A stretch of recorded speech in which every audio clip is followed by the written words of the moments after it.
ជាយល់សោកឬជាការពិតយើងសម្រេចចិត្តដើរចូលរងការ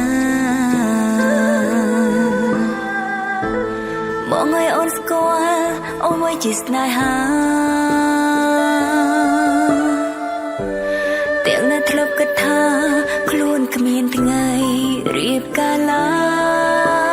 យអ្នកណានឹងមុនអាចមានថ្ងៃនេះ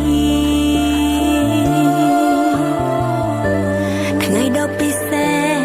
ពួកយើងទាំងពីរស្នេហាអូនបងដូចអគ្គិសនី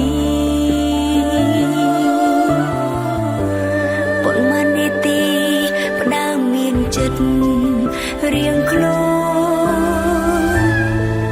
បានទេមិនអើយអូនខ្មាំងគេ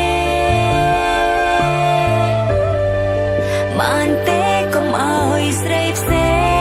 ងមើងងាយអូនបានទេធ្វើជាប៉ាល្អរបស់កូន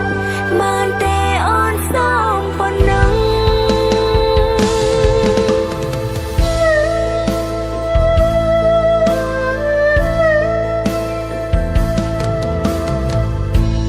មិននៅថ្ងៃមុខមកប្រែយ៉ាងម៉េចត្រឹមនឹងពេលនេះបងល្អណាស់